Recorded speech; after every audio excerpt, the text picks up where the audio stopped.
sobre as bases teológicas, uma das mais fortes, as que conseguiram um íngreme, né, na base teológica em relação aos estudos. E essa carta de Éfeso, eu coloquei ali mais ou menos um mapa, né, onde é a cidade de Éfeso. É uma cidade bem estratégica naquela época. Por quê? Ela conseguia, né, pegar o mar, olha, e bem na curva ali, no acesso, era uma cidade que começou a crescer muito. Ela estava em franco desenvolvimento social. Agora nós vamos imaginar uma cidade que começa a crescer numa situação dessa, naquele período. Ela começou a ter alguns problemas. E, principalmente, a feitiçaria nessa cidade de Éfeso foi muito forte.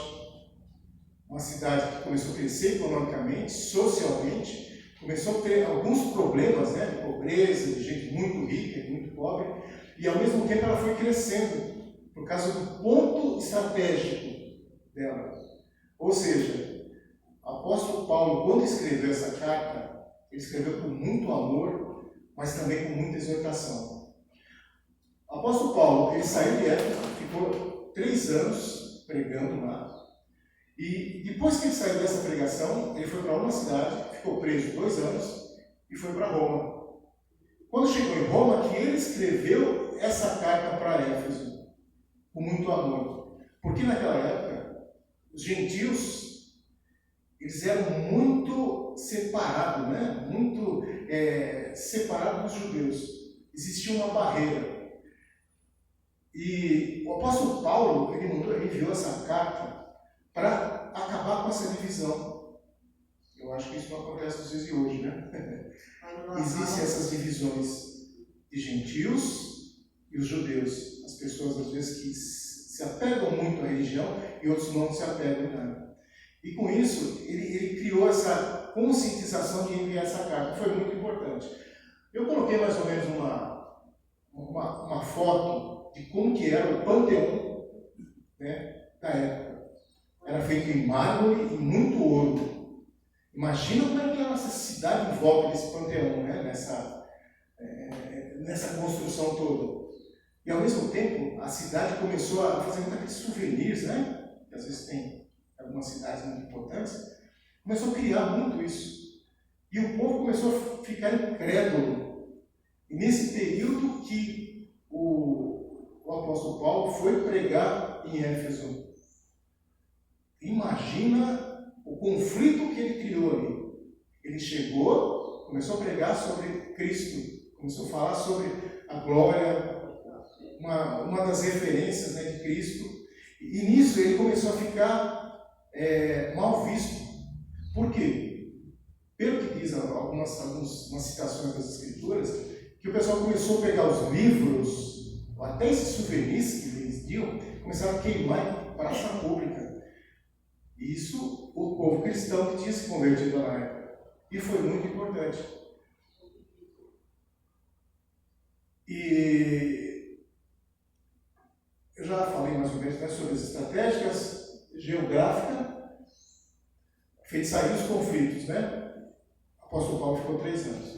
E essa carta que ele enviou, imagina, preso em Roma, ele tinha um pastor que trabalhava com ele lá em Éfeso, que o nome dele é Tíquico. Ele que pegou essa carta e levou para a igreja de Éfeso. Mas, pelos estudos teológicos, parece que ela não foi só uma carta só para Éfeso, a igreja de Éfeso. Foi para toda a região. Imagina, a igreja começou a crescer, a igreja de Cristo, em Éfeso, começou a crescer, e começou a criar as congregações. Ou seja, parece, pelos estudos, que essa carta que o apóstolo Paulo fez, ele criou, elaborou, ela serviu também para todas as congregações da região. Isso foi muito importante. E lá nessa igreja de Éfeso, tinha um casal, Priscila e Áquila. Foi eles que conseguiram inserir essa carta, colocar essa carta para essa igreja. E com isso a igreja de Cristo foi crescendo. Isso E ele colocou uma citação nessa carta. Eu estou fazendo só um apanhado geral da igreja de Éfeso. Tá? Domingo que vem, vamos ver se a gente consegue esboçar um pouco mais sobre essa carta. E ele levou nessa carta encorajamento para a igreja de Éfeso. Mas também essa carta foi dividida em 2 trechos, sobre exortação e encorajamento. Por isso que uma boa base dos teólogos, né, gostam muito dessa carta a Éfeso, porque o apóstolo Paulo consegue, entre aspas, né, pegar no pé do pessoal e ao mesmo tempo encorajar eles para dar continuidade. Essa citação que eu fiz desse hino, né, anterior, do fragoso ao cantil, Deus nos orienta a chegar até lá em cima. Essa foto que eu coloquei, dá para notar que esse pessoal teve que fazer uma boa caminhada para chegar lá em cima, né? Essa caminhada que Deus nos encoraja todo dia, para chegar até lá em cima. E quando chegar ao cantil, onde é o pico, nós temos noção de enxergar melhor a natureza. Mas voltando à nossa realidade, esse ao cantil nós conseguimos enxergar dentro da gente. Esse encorajamento do apóstolo Paulo foi muito importante por causa disso. Ele mostrou aos irmãos em Cristo da época que nós, naquela época, precisavam ter coragem para caminhar, para chegar até aquele ponto do fragoso, da rocha. Para de lá conseguir enxergar toda a natureza humana, principalmente o nosso lado interno, né? As nossas dores. Uma das coisas que eu notei também, que faz parte do estudo, o apóstolo Paulo, ele usou a expressão 169, eu coloquei 129, mas são 169 vezes a preposição. A gente vai ter uma aulinha de português agora, né? Em. Existe uma diferença entre escrever-se em e de. Aqui a nossa igreja, conforme a nossa gramática, Igreja Presbiteriana Independente do Brasil em Santa Maria. Não é de. De refere-se a Santa. Por exemplo, vamos dizer que nós vamos para a igreja IPI de Cascavel. Citação estranha, né? Você é da onde? Eu sou de... Não, é em. O que acontece? O apóstolo Paulo, ele usou esse termo 169 vezes, dizendo que nós somos de Cristo, mas também precisamos estar em Cristo. Existe essa diferença gramatical, né, no nosso padrão linguístico coloquial, existe essa diferença, né? Eu conheci uma pessoa que trabalhava em Santa Catarina, uma empresária, que era de Curitiba. Ou seja, ela se orgulhava muito, ela falava, quando eu me aposentar, eu vou voltar para lá, porque eu sou de Curitiba. E às vezes ela citava, né? Meus parentes estão em Curitiba. Vocês entenderam a diferença? Quando ela falava em, seria envolvido no meio. Nós somos de Cristo, mas devemos estar em Cristo, em atitudes, numa visão mais abrangente, né, ao mundo, ter uma visão diferente. E o que acontece hoje em dia? Às vezes a gente pega esse de e deixa muito fechado entre a gente. Eu sou de Cristo. Que bom. E seu exemplo no trabalho, na escola, nos vizinhos, a gente tem que estar em Cristo para transparecer isso. Esta situação, essa vida que a gente tem que levar, né? E fazendo um resumo do livro de Éfeso, de 1 ao 3, ele faz uma exposição doutrinária, ou seja, rumos a seguir. Igreja de Éfeso, nós temos um rumo a seguir. É gostoso, né? Quando a gente está com o norte, com uma bússola, por exemplo, sabendo que a gente vai naquela direção, isso é muito gostoso. O complicado é quando a gente sabe que a gente tem que sair daqui e se movimentar e chegar até lá.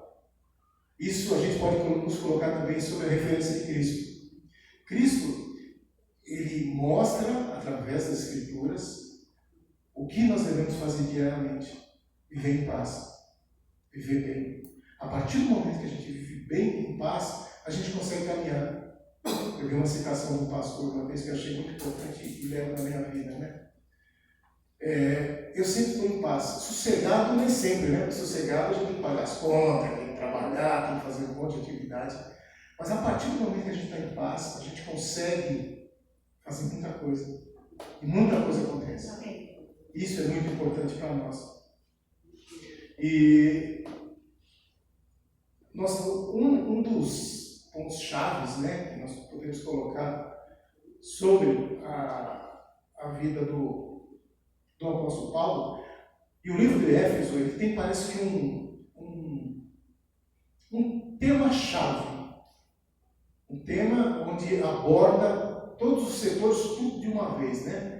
Seria, vamos dizer, uma linguagem técnica, uma visão macro de tudo. E o apóstolo Paulo tinha essa visão, porque ele viveu 3 anos no crescimento dessa igreja e proclamou lá a vida de Cristo.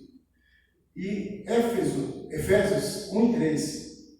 Desculpe, irmãos, mas não consegui mudar aqui. Outro dia a gente deixa melhor, tá? Diz o seguinte: como louvamos a Deus, o Pai do nosso Senhor Jesus Cristo, que nos abençoou com todas as bênçãos do céu, por pertencermos a Cristo.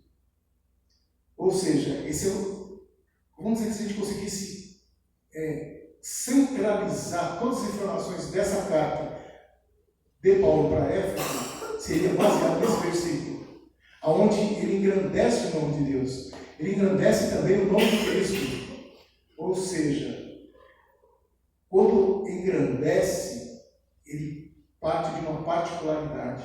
Existe uma citação na Bíblia, não estou lembrado agora, que ia ter uma festa e chamaram várias pessoas, né? Uma não foi porque recém-casado, acho que vocês podem lembrar mais ou menos, né? E aí vai ter um culto aqui, você pode vir? Não posso vir porque hoje estou trabalhando. Você vai ter um culto aqui muito bom, vai ser abençoado, nós vamos falar muito de Cristo, de uma vivência cristã. Aí o que acontece? A pessoa fala, eu não posso porque eu vou marcar uma viagem nesse dia, ou tenho uma viagem programada. Esse trecho da Bíblia, ele diz o seguinte: onde está o seu coração? O meu coração, às vezes, está em uma situação que não consigo sentir, viver a graça de Deus na minha vida. O meu coração está no meu carro. Será que Cristo vai invadir o meu coração? Não. Uma dessas citações que ele faz é que nós devemos estar com o coração limpo para aceitarmos a graça de Deus. Como seria isso? Nós devemos nos entregar a Ele, ter uma vivência diária com Cristo, viver em Cristo, e nós vamos começar a notar que a nossa vida começa a tomar novos rumos. A estratégia nós temos, e os caminhos que Cristo trilhou nós temos também.